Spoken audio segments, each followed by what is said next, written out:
Bienvenue à toutes et à tous pour cette nouvelle exploration au cœur de Tokyo. Aujourd'hui, on part dans l'Est, dans l'arrondissement de Katsushika. Oui, on va s'intéresser plus précisément à deux quartiers, assez connus, mais peut-être pas pour leur histoire profonde, Kamehari et Aoto. Kamehari, évidemment, ça fait tout de suite penser au manga culte Kochikame, avec l'agent Ryotsu. Mais on va voir qu'il y a bien plus que ça. Exactement. Ces quartiers, avec leurs voisins, formaient autrefois une seule entité, Kameao-mura, le village de Kameao. Ah, Kameao Mura, donc Kam et O qui combinent Kamehari et Aoto. Précisément, ce village a été formé en 1889, puis intégré à Tokyo en 1932.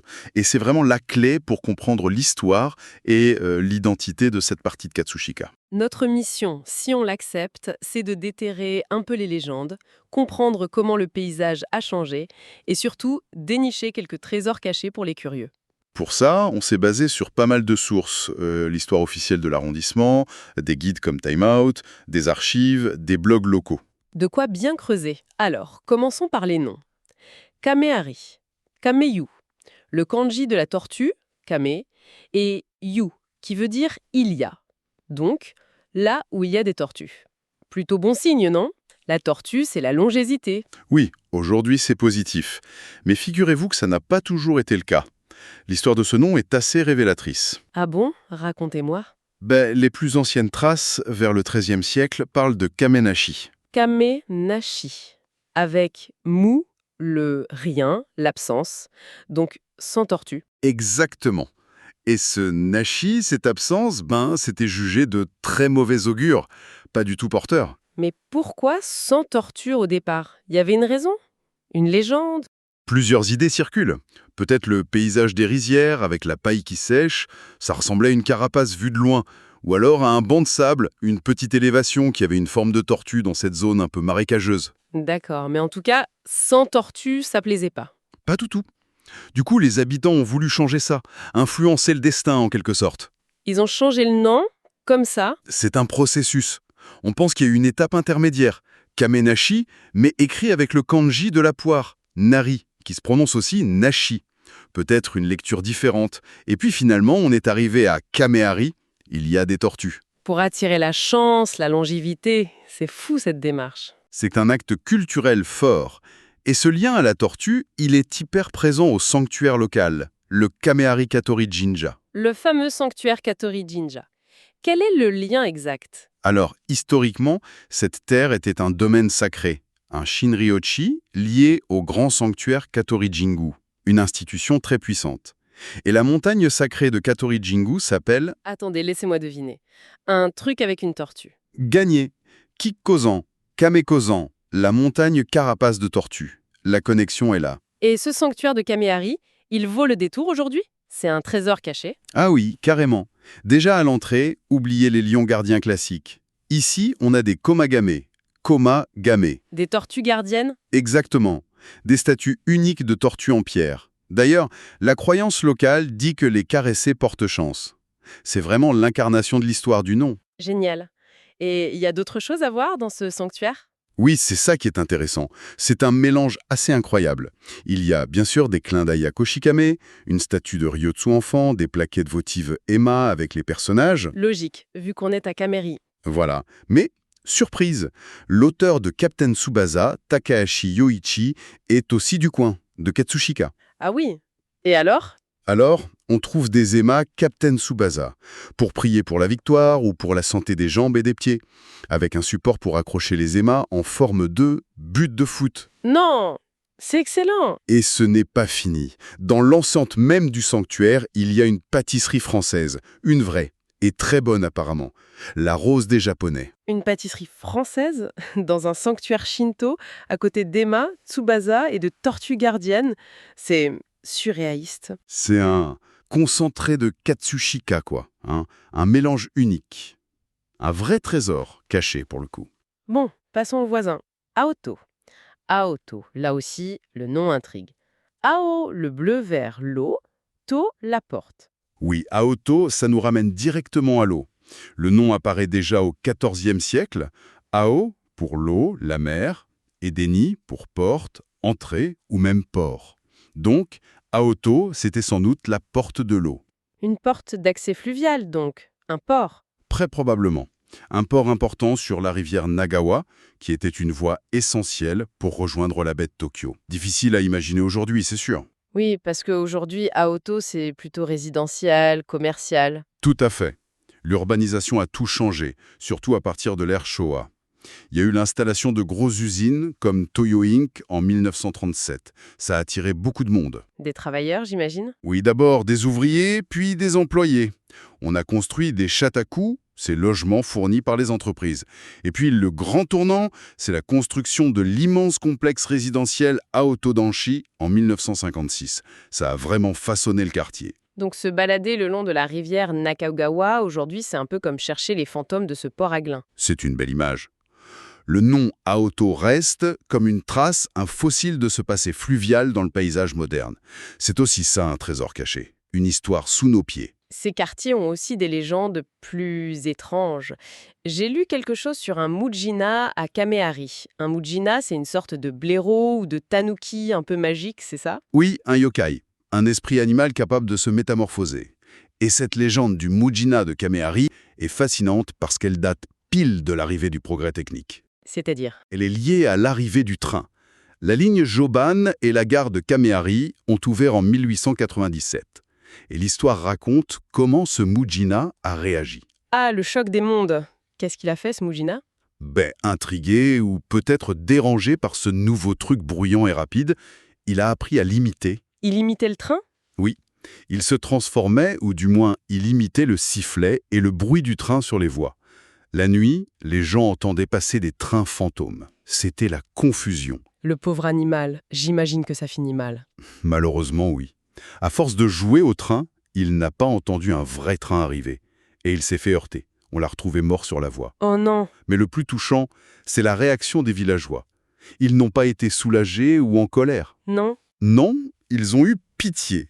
Pitié pour cet animal victime finalement de cette nouvelle technologie. Alors pour apaiser son esprit, ils ont construit un petit tertre funéraire pour lui. Une tombe. C'est beau comme geste. Et ce tertre, il existe encore? Un autre trésor à trouver? Absolument. C'est le Mujinazuka. Mujisuka, le monticule du Mujina. Il est dans l'enceinte d'un autre temple, le Kenshoji. Toujours à Kamehari. Assez discret d'ailleurs. Et il date de quand? Le monticule actuel a été refait en 1953, ce qui montre bien que cette histoire, cette mémoire, a perduré. C'est un petit lieu, mais chargé d'émotions, je trouve. Il symbolise vraiment ce tiraillement entre l'ancien monde et le nouveau. Une histoire poignante, vraiment. Changement de registre, mais tout aussi vital, l'eau. Vous avez mentionné une histoire de puits à Kamehari. Oui, l'histoire du puits de Géné. À l'époque d'Edo, l'eau des puits à Kamehari était apparemment de mauvaise qualité, souvent trouble. Un vrai problème pour la vie quotidienne. Et comment ils ont résolu ça? Grâce à un ancien du village, un certain Yamazaki Géné. Il connaissait bien le terrain et il a réussi à identifier une source d'eau claire, mais plus profonde. Il fallait creuser plus? Oui. Avec l'aide d'un fonctionnaire, Mizutani Matasuke, ils ont creusé ce nouveau puits. Et miracle, l'eau était bonne. Tellement bonne qu'ils ont mis en place un système pour la distribuer à une quarantaine d'endroits dans le village. Ça a changé la vie des gens. Et là aussi, j'imagine, un monument pour commémorer ça? Exactement. En 1813, les villageois reconnaissants ont érigé une stèle, le Gene Idonoi, la stèle du puits de Géné. Et où est-ce qu'on peut la voir? Ne me dites pas que... Et si, retour au sanctuaire Katori de Kamehari. Décidément, c'est le point central. Incroyable. C'est comme un musée à ciel ouvert, ce sanctuaire. Un peu, oui. Et cette stèle, elle est même classée bien culturelle par l'arrondissement.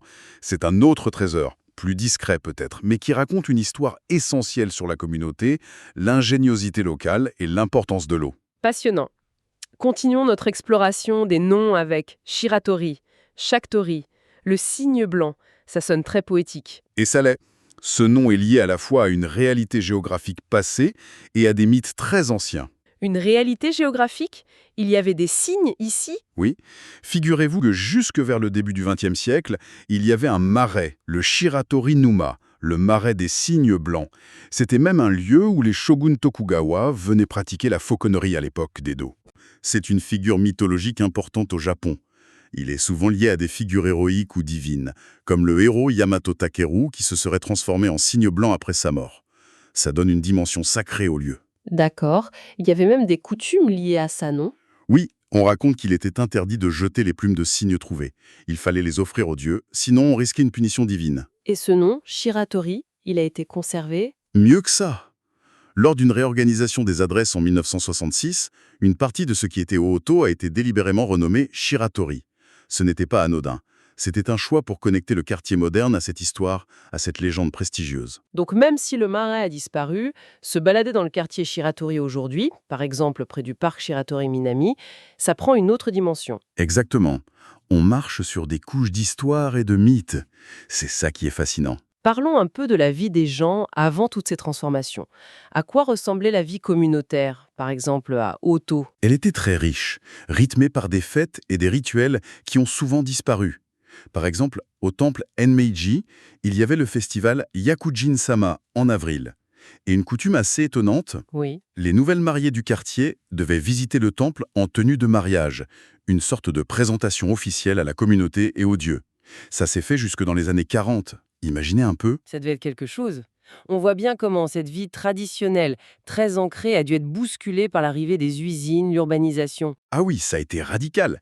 Kamihari, c'était avant tout agricole, hein. Des rizières, on fabriquait des shimekazari, ces décorations en paille pour le Nouvel An.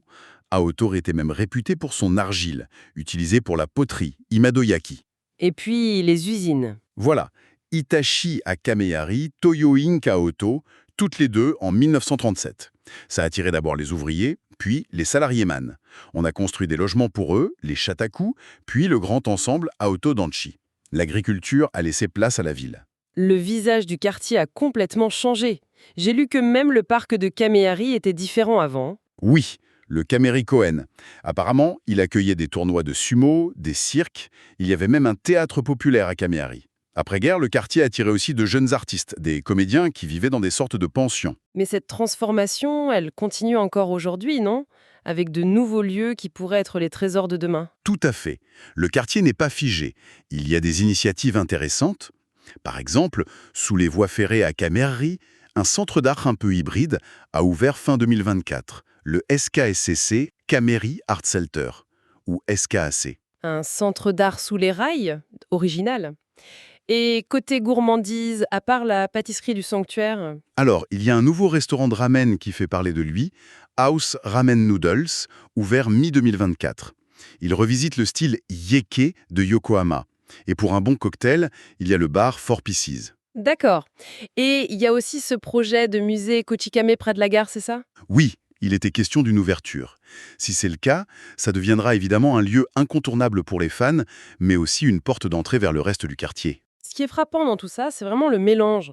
On a les noms et leurs légendes, les histoires de Mujina, de puits, de cygnes, les traditions oubliées, la grosse transformation industrielle et urbaine, et aujourd'hui la culture pop et ses nouveaux lieux. C'est un formidable exemple de la richesse qui se cache derrière des quartiers qu'on croit connaître ou qu'on imagine juste résidentiels. C'est un palimpseste en fait.